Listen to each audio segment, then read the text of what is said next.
Baik, kami ucapkan Assalamualaikum warahmatullahi wabarakatuh. Sugeng dalu, sugeng pepanggihan malih sesarengan keluarga besar sedherek setia kawan saking dusun Kali PP kang dipun pandegani dening Bapak Jai Oye. Dalu menika pagelaran sedherek setia kawan dipun undang Bapak Sikah, Ibu Sikah sekeluarga saking dusun Mojo Lor, Padang Lumajang nggih. Dalu menika pagelaran sedherek setia kawan nyambut gawe bebarengan JP Audio Sound System nggih kagunganipun Mas Cidon saking Bodang Puring. Lan ugi kolaborasi sesarengan artis video syuting Mas Eko Uki saking Dawan Lor Sukodono. Saderengipun panjenengan mirsani kebiyarirek setia kawan kula ngaturaken setunggal tembang spesial kangge Bapak Sika. Coba dikei kacang ojo sampai lalinan.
Setia kawan original.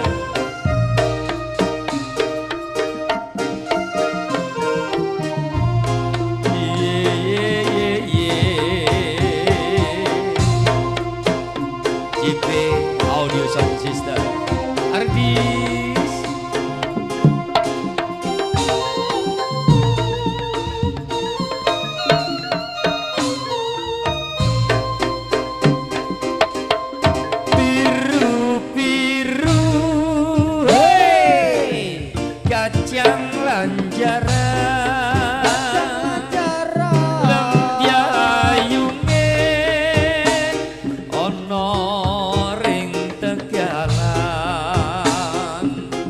sing bisa turu isun kepikiran mulaya untunge sun make buyat iman biru-biru hey kacang lanjaran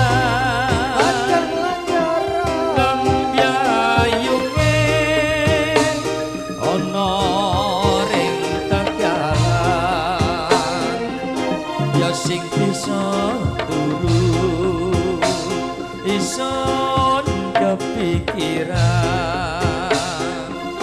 mulaya untunge ison make buyat iman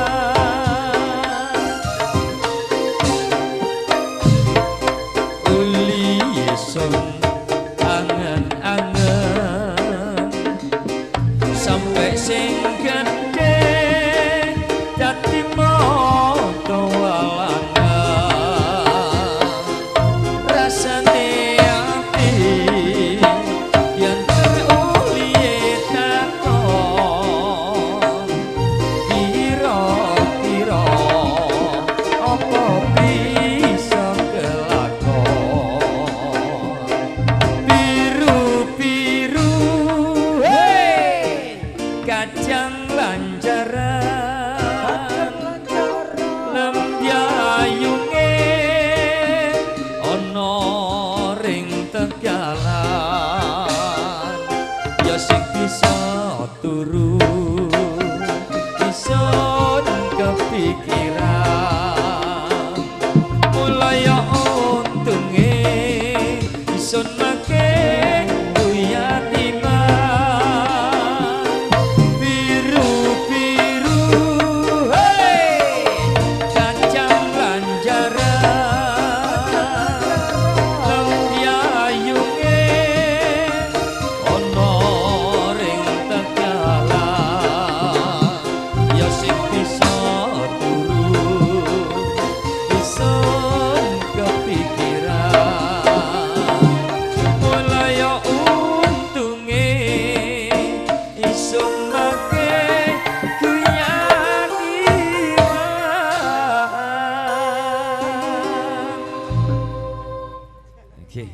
Kacang Lanjaran. Dan untuk lagu yang kedua masih akan dibawakan oleh Mama Tunami. Semoga Mama